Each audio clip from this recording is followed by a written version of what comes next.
ce soir, voilà, je voudrais qu'on puisse faire un cours un peu spécial, très hébraïsant ce soir. D'habitude, on parle un peu de choses, toujours un peu dans l'hébreu, bien sûr, mais parfois un peu l'épître aux Romains, pas si hébraïsant, on explique un peu les règles. Mais ici, le cours que je vais faire sera encore un peu particulier sur le décodage hébraïque de Shabbat. Vous savez que soit on parle de Shabbat, on est pour Shabbat, et puis ce qui est étrange, soit qu'on est contre. Et certains disent non, on ne fait plus Shabbat, d'autres disent si, il faut faire Shabbat. La question est de savoir qu'est-ce qu'il faut faire. Faut-il faire ou ne pas faire? La question est un peu compliquée parce que si on part d'un principe simplement, je dirais, est-ce que je vais dire un peu sentimental, intellectuel, peut-être simplement, on va jamais trouver de réponse. Jamais on ne va en trouver, c'est impossible. Parce que la réalité du Shabbat ne se trouve pas dans une appréciation personnelle. Elle ne se trouve que dans un code de Torah. Alors c'est aujourd'hui, écoutez, je ne sais même pas si j'aurai le temps de tout vous dire aujourd'hui concernant Shabbat. Lorsque j'ai commencé à préparer le cours, je me suis rendu compte de l'immensité du travail. Moi, je suis aujourd'hui arrivé à un point où je me dis, on ne peut plus parler de ces choses uniquement sur des appréciations personnelles, pour ou contre. Ce n'est pas une question des pour ou contre. Que nous dit la Torah? Que nous dit la parole de Dieu? Alors certains sont, évidemment, un jour j'ai eu quelques, entre guillemets, remontrances. On m'a dit, tu ne peux pas comprendre ce que nous disons. J'ai dit, non, c'est pas ça que je dis. Je dis comment fonctionne le Shabbat dans la pensée hébraïque. Qu'est-ce qui se passe dans la Torah? Donc, en introduction, nous allons lire quelques textes hébreux, quelques textes d'ailleurs, dans les évangiles, dans la Torah et dans une lettre de Paul. Ce que je vais faire aujourd'hui, avec tout le contrôle que je peux m'accorder, je vais essayer de ne pas m'emporter, je vais essayer. Et je vais, point par point, vous expliquer mot par mot les décodages hébraïques des mots. Parce que sinon, nous n'allons pas bien comprendre de quoi il s'agit. Donc, je le ferai point par point. À chaque fois que je prendrai un point nouveau, un mot nouveau, je vous dis point suivant, parce que sinon, on ne va pas comprendre ce que je vais expliquer. C'est aujourd'hui assez compliqué, je le reconnais bien, mais très important de le comprendre. Donc, en introduction, je voudrais vous dire ceci. Écoutez bien, c'est très important. Yeshua, le Mashiach, il est Mashiach pour quelle raison? Fondamentalement. Est-ce qu'il est Mashiach fondamentalement parce qu'il est venu nous pardonner nos péchés? Bon, on me dira oui, d'accord. Mais il y a une raison beaucoup plus fondamentale qui fait qu'il est le Messie et qu'il est indiscutablement le Messie. C'est que le Mashiach a accompli la loi à 100%. C'est-à-dire que pour être Messie, Yeshua ne pouvait en aucun cas transgresser, ne fût-ce qu'une milliardième de seconde, le Shabbat. Impossible. Si le Mashiach avait transgressé, ne fût-ce que ce petit moment le Shabbat, il était exclu systématiquement d'être le Messie.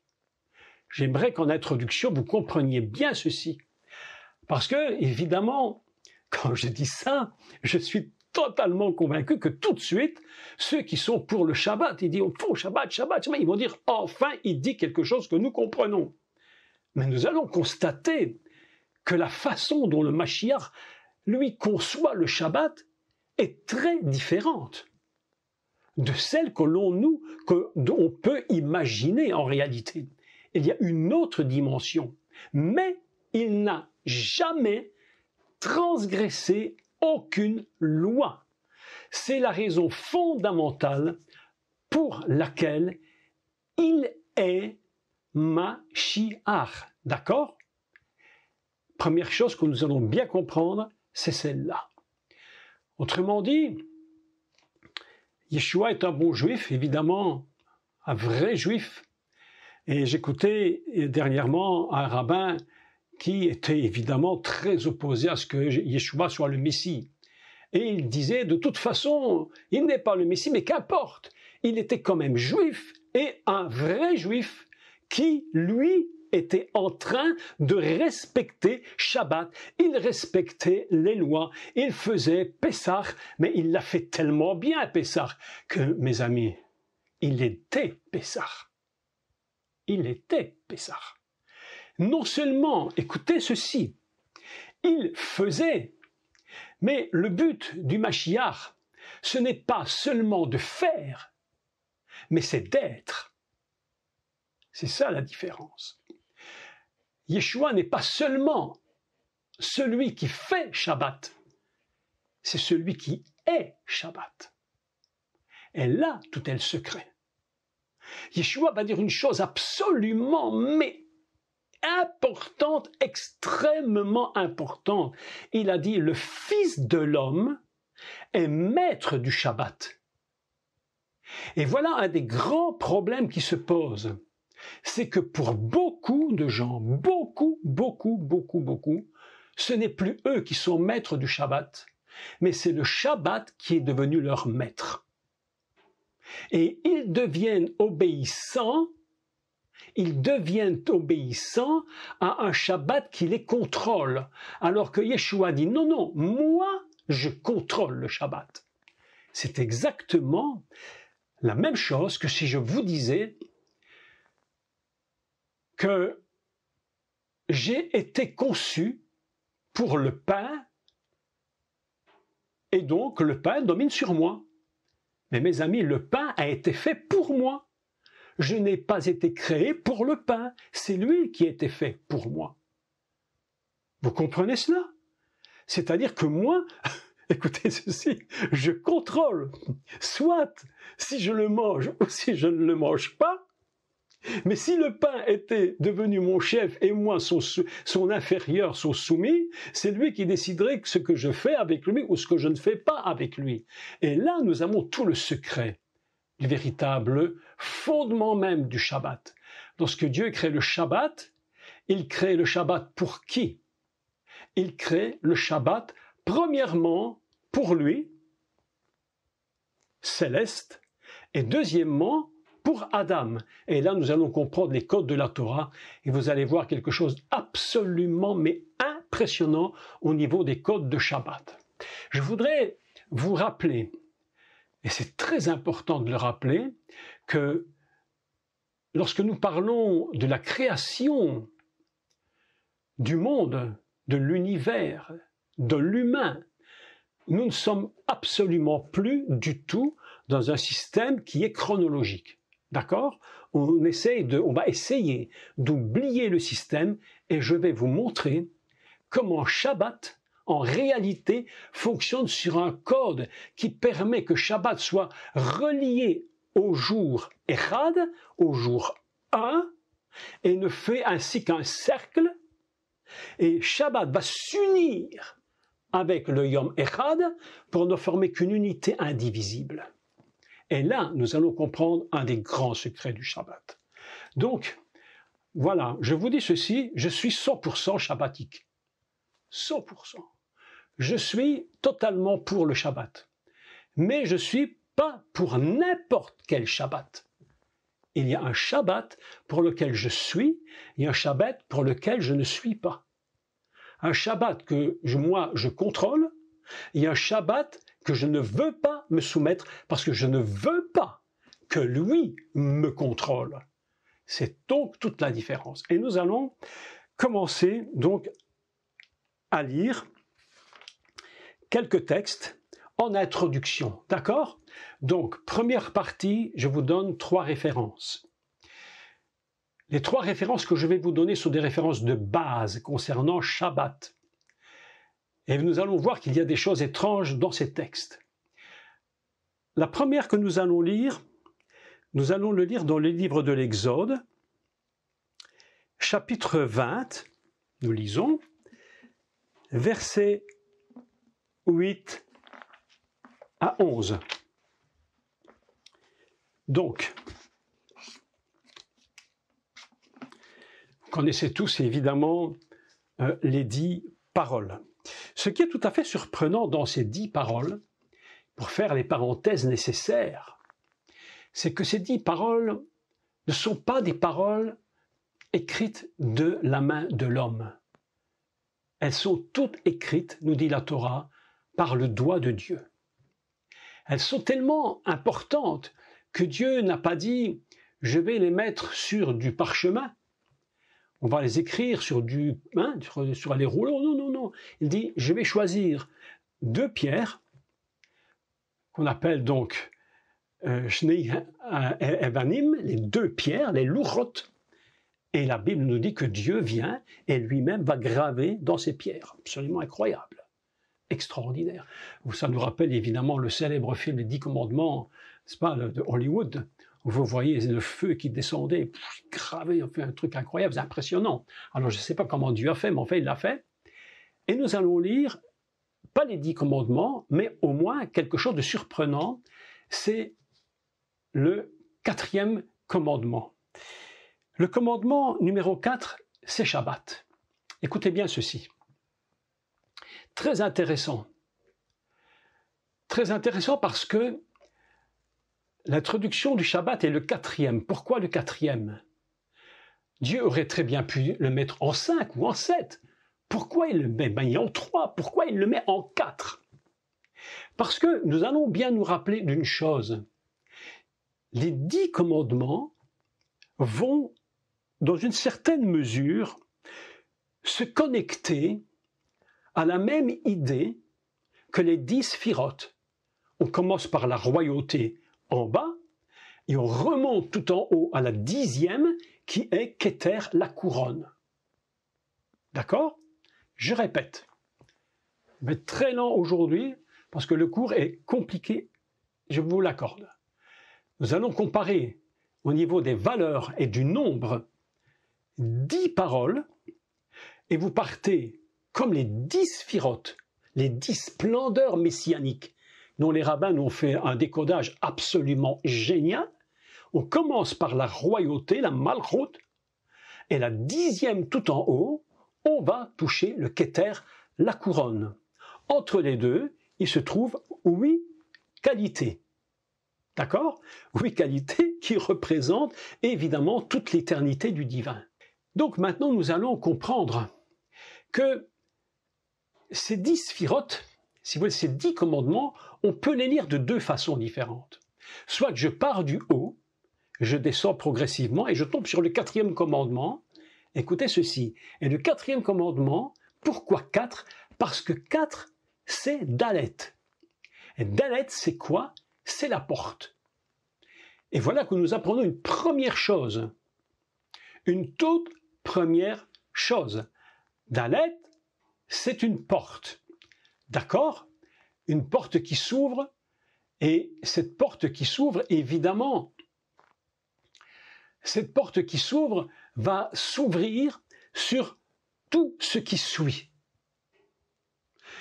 Par contre, si nous partons du 10e commandement et nous remontons vers le haut et nous comptons le nombre de commandements, le 10 devient 1, le 9 devient 2, le 8 devient 3 et je monte. Et lorsque j'arrive à Shabbat, c'est le 7. D'accord? Depuis le haut, c'est le 4, c'est la porte qui s'ouvre. Elle s'ouvre vers quelque chose d'absolument incroyable, c'est le respect des parents. Honore ton père et ta mère, qui est le 5e. Donc, Shabbat, si vous voulez, fonctionne un peu comme le commandement, ce que j'oserais dire, un peu comme une charnière entre les premiers commandements qui fonctionnent au niveau divin, tu aimeras le Seigneur ton Dieu, tu n'adoreras pas d'autre Dieu que moi, tu ne te prosterneras pas, etc. Vous connaissez les 3 premiers. Et puis tout à coup, Shabbat, c'est le charnière, et puis tout à coup, on passe vers la terre, et c'est « honore ton père et ta mère ». J'avais déjà fait des cours énormément là-dessus, expliquer pourquoi honorer son père et sa mère est plus important pour Dieu, enfin entre guillemets plus important, hein, je mets entre parenthèses la chose, mais est mis en exergue plus que tu n'assassineras pas. Franchement, j'ai l'impression que si je dis à mon père je t'aime pas, c'est moins grave que si je vais mettre un couteau dans la gorge de quelqu'un et je le liquide, hein, évidemment. Mais pour Dieu, ce n'est pas du tout le même raisonnement. Il pense pas comme nous. Dieu n'a pas le même raisonnement. Pour lui, il faut absolument mettre l'honneur des parents en premier, parce qu'honorer ses parents, c'est honorer Dieu. D'accord? Ok. Mais voilà que nous apprenons que Shabbat, en venant par le haut, par la couronne, je descends, j'obtiens le 4, la porte, je pars du bas et je monte vers le haut, et qu'est-ce que j'obtiens? 7. Et nous savons tous que Shabbat, c'est le chiffre 7. Je ferai remarquer, et là ça commence à devenir un peu compliqué, un peu discutable pour beaucoup, mais néanmoins c'est une vérité indiscutable, c'est que dans la Torah, dans toute la Bible, sans exception aucune, vous ne trouvez le mot lundi, mardi, mercredi, jeudi, vendredi, samedi, dimanche. Ça n'existe pas.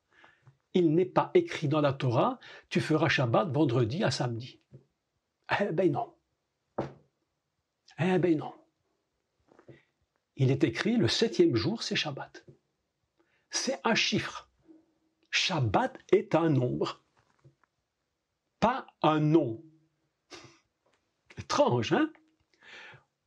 Des gens parfois me disent, mais non, c'est vendredi, samedi. Je dis, mais ok, tu me dis vendredi, samedi, d'accord.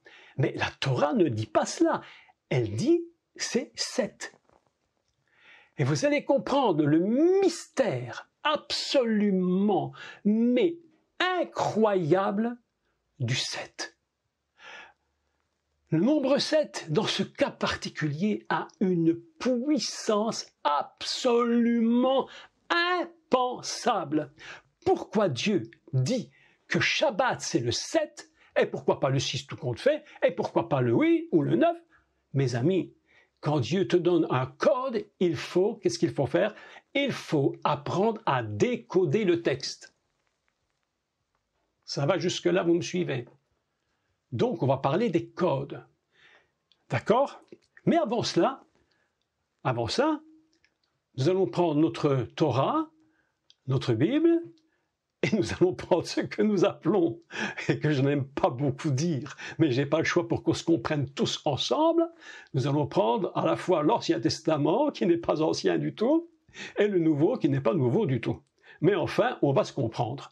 On essaie d'utiliser un langage bien compréhensible pour tout le monde. Donc, nous allons commencer par prendre le texte dans l'Exode 28 et nous pouvons le lire. C'est Exode 20, chapitre 8 à 11. Hein. Souviens-toi du jour du repos, du jour de Shabbat, du jour de la cessation. On va expliquer le mot plus tard, ce qu'il veut dire réellement. Vous allez voir, c'est surprenant. C'est pas simplement Shabbat, il y a tout un sens au mot. Souviens-toi du jour du repos, je le dis tel que c'est dans Louis II, d'accord? Pour le sanctifier. C'est-à-dire, tu vas le mettre à part parce qu'il y a quelque chose de spécial. Ce jour-là, tu le mets vraiment à part. Parce qu'il englobe tout un ensemble. Tu travailleras 6 jours, et tu feras tout ton ouvrage. D'accord? Mais le 7e, vous voyez bien qu'il n'est pas écrit le vendredi. Ne soyez pas fâchés contre moi. Pas vous fâcher. C'est pas écrit le vendredi. Il est écrit un chiffre. D'accord? Mais le 7e, écoutez le mot 7e, on va le décoder en entier. Vous allez voir le secret du mot et Yom HaShvi'i. Impressionnant. Mais le 7e jour est le jour du repos du peuple juif. Est-ce que c'est ça qui est écrit? Non. Pas du tout. C'est le jour du repos de l'Éternel. Ah bon? Voilà quelque chose d'étrange. On a toujours l'impression que on fait ça pour nous, mais pas du tout. Non, on fait ça pour Dieu. Shabbat, c'est lui. Shabbat, c'est lui. Shabbat, c'est le Mashiach. C'est l'esprit du Messie. Le véritable Shabbat, c'est son esprit. C'est lui-même qui est Shabbat. Vous voyez, le texte est déjà très important. Vous comprenez mon raisonnement. Écoutez la suite. C'est le jour du repos de l'Éternel, ton Dieu. D'accord? Donc n'essayez pas de vous reposer pour autre chose que pour Dieu, non. On ne fait pas Shabbat parce que c'est le week-end et qu'on fait Shabbat pour le patron, ou qu'on fait Shabbat pour l'église, ou pour Shabbat pour la synagogue, ou pour le... Non, c'est pour l'Éternel qu'on fait Shabbat. C'est très important de comprendre ce que je dis. D'accord?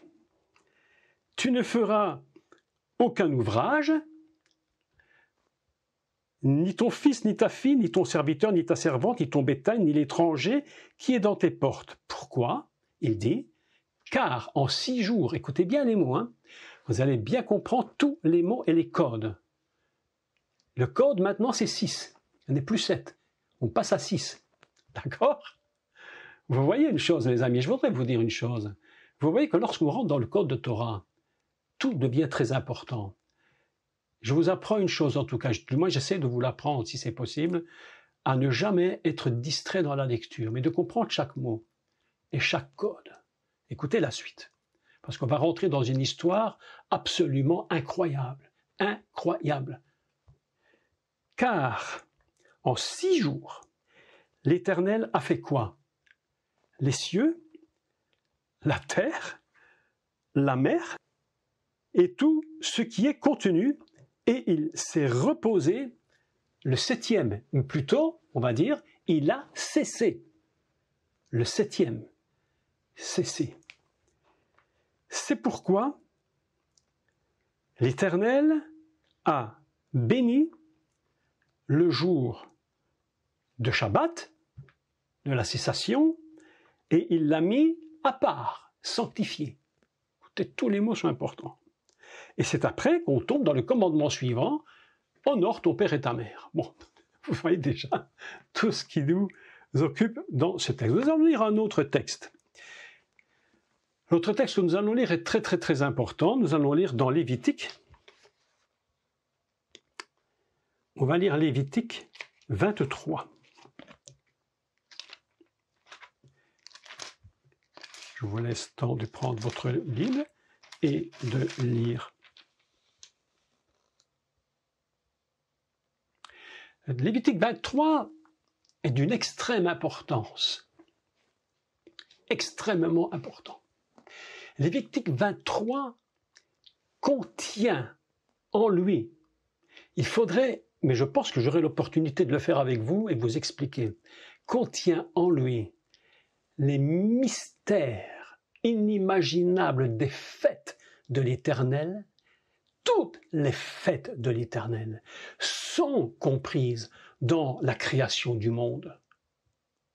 Lorsqu'il donne les fêtes à Moshe pour le peuple d'Israël, en fait, il donne à Israël, qu'est-ce qu'il lui donne?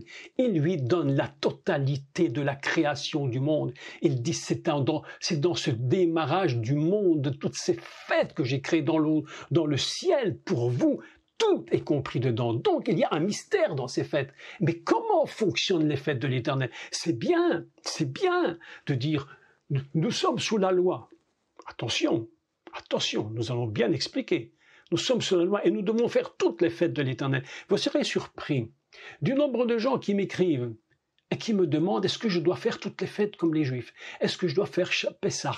Est-ce que je dois faire Shavuot? Est-ce que je dois faire Rosh Hashanah? Comment faire? Et que si, est-ce que je dois bâtir une petite tente dans mon grenier pour habiter dedans pendant la fête des tabernacles? Enfin, vous voyez toutes les questions que les gens posent. Toutes les questions qu'on se pose. Pourquoi? Parce qu'on sent qu'on a besoin de faire quelque chose pour Dieu. C'est pourquoi je vous ai dit au début du cours, le Mashiach, il est, et non pas seulement il fait, mais il est. Et ça va être très important. Écoutez comment commencent les fêtes de l'Éternel. Les fêtes de l'Éternel, en fait, il y en a combien? 7. Ah! Pourquoi 7? Parce que 7, c'est Shabbat. Fondamentalement, la première fois que le chiffre 7 apparaît, c'est Shabbat. Faites ce que vous voulez, ça n'existe pas avant, en tant que mot lui-même. C'est 7. N'est-ce pas? Donc, Dieu dit, puisqu'il y a cette fête, il faut quand même leur donner une structure à ces fêtes. Quelle est la structure de toutes les fêtes de l'Éternel et qu'est-ce qui les unit en une seule unité indivisible? Voilà une question. Vous voyez, mes amis, je voudrais vous dire ceci. Vous voyez que ça ne sert à rien de dire je suis pour ou je suis contre. On n'est pas dans des questions de pour ou contre. Que nous dit la Torah? Qu'est-ce qu'elle nous enseigne? Eh bien, nous allons le lire, ce qu'elle dit. Comment commence Dieu pour parler de cette fête? Et nous lisons Lévitique. Et quand je dis Lévitique, non mais c'est puissant, c'est très puissant. Parce que Lévitique, ça se dit comment en hébreu? Vaïkra. Et c'est quoi Vaïkra? Ben, le Lévitique, évidemment, c'est une traduction, mais Vaïkra, c'est quoi? C'est il crie. Il crie. C'est-à-dire que quand Dieu appelle ses serviteurs, il crie. Et c'est pourquoi dans ce texte de Lévitique, dans le texte de « il crie », il dit « voilà, écoutez mon cri, écoutez mon cri. Vous tous mes serviteurs, vous tous ceux qui vous êtes en train de me servir, comment je veux que vous me serviez ?» C'est ça le secret. Cette fête, c'est Shabbat. Si tu relis au premier mot, écoutez maintenant. L'Éternel, Vaïdaber Adonai el Moshe. L'Éternel parla à Moïse pour lui dire. Si on fait une traduction littérale, c'est les morts, c'est pour dire. Je te parle pour dire. Encore là, il faudrait faire un décodage du texte hébreu, c'est très intéressant. On a d'abord Vaïdaber, c'est il a dit pour, il a proclamé, il a dit les mots, les morts pour les dire. Il dit des choses pour que nous les disions. Écoutez. Parle aux enfants d'Israël, et tu leur diras, les fêtes de l'Éternel que vous publierez seront de saintes convocations. Voici quelles sont mes fêtes. On pourrait parler sur ce petit texte des heures entières. Ces mots sont d'une force indescriptible. Écoutez ce qu'il dit. On va nous parler des 7 fêtes de l'Éternel. Vous êtes d'accord? Voici mes 7 fêtes. C'est ce qu'il dit. Et comment il commence? On travaillera 6 jours. Bah, c'est pas une fête, ça. On travaillera 6 jours, c'est pas une fête, ça. Pessah, c'est une fête. Shavuot, c'est une fête. D'accord? Rosh Hashanah, c'est une fête. Mais il commence en leur disant, on travaillera 6 jours. Non, mais ça n'a d'apparence, mais aucun sens. Qu'est-ce que tu es en train de nous raconter? On travaillera 6 jours, mais le 7e jour, c'est le Shabbat. Avouez quand même que cette histoire, pour le dire entre guillemets, ça a couché debout, quoi. Ça a dormir debout. C'était quoi cette histoire? Comment tu nous parles des 7 fêtes et tu commences en nous disant, voilà, tu travailles 6 jours, mais ce n'est pas des fêtes, ça c'est quoi ça? Et le 7e jour, qui est le jour de Shabbat, le jour de la cessation. Il y aura une sainte convocation, vous ne ferez aucun ouvrage, c'est le Shabbat, c'est la cessation, non pas du peuple, mais d'abord de l'Éternel. C'est ça qui est écrit. C'est le jour de repos de l'Éternel dans toutes vos demeures. C'est-à-dire que lorsqu'on fait un Shabbat dans une maison, c'est pas pour nous, c'est d'abord pour Dieu. Ah oui, c'est le Shabbat, c'est le repos de Dieu. Alors, qu'est-ce que nous faisons dans nos maisons? Pour comprendre que comment puis-je faire pour moi quelque chose qu'en fait je dois faire pour lui. Donc il y a un double système qui existe. Vous comprenez le raisonnement que je tiens? Ces raisonnements que je tiens, c'est pas une invention de moi, c'est totalement ce qui est écrit. Et puis il commence. Voici les fêtes de l'Éternel. Mes amis, je vais vous dire une grande vérité. Pourquoi Dieu parle de Shabbat pour introduire toutes les fêtes? Parce que Dieu est en train de dire au peuple, il n'y a aucune fête possible, aucune, si elles ne sont pas remplies de l'esprit du Shabbat. Autrement dit, Shabbat, ce n'est pas que le 7e jour, ce n'est pas une question de vendredi à samedi. C'est un Shabbat, c'est la seule puissance éternelle qui unit toutes les fêtes en quoi? En une seule. Une seule fête. Et qui est une seule fête de l'Éternel devant le Dieu créateur? C'est le Mashiach. Autrement dit, quand le Mashiach parle et qu'il dit « Je suis le maître du Shabbat », qu'est-ce qu'il est en train de dire? Il est en train de dire, rappelez-vous de Lévitique 23, toutes les fêtes dont moi je suis commencent par le repos. Et le Mashiach va leur parler. Et il va dire au peuple d'Israël, ce verset dont je vous avais dit quelques mots la fois précédente, mais j'insiste un peu maintenant dessus, « Venez à moi, vous tous qui êtes fatigués et chargés. » Mais évidemment, je ne critique pas ce que l'Église dit systématiquement, mais le texte a été compris complètement à l'envers. C'est à l'envers. Quand Yeshua dit « Venez à moi, vous tous qui êtes fatigués et chargés », il n'a pas dit « Vous êtes fatigués parce que vous devez payer vos factures ». Mais non, tout le monde paye des factures. Tout le monde en a marre de payer trop. Mais c'est pas pour ça que le Mashiach dit « Venez à moi, vous tous qui êtes fatigués et chargés ». Parce que demain, quand tu auras dit « Seigneur, libère-moi de la facture d'aujourd'hui », demain la suivante viendra. Et puis tu peux faire quoi? Il faut bien payer les factures et les impôts, et tu n'as pas le choix. Quand je reçois ma feuille d'impôt, je me dis « Aïe, aïe, aïe, aïe, aïe, aïe, aïe ». Je me dis « Ça, c'est pas Shabbat, hein, ça c'est très cher ». Mes amis, quand Yeshua parle et qu'il dit « Venez à moi, vous tous qui êtes fatigués et chargés », et je vous donnerai de quoi? Je vous donnerai le repos. Mais quel repos? Le repos de Shabbat.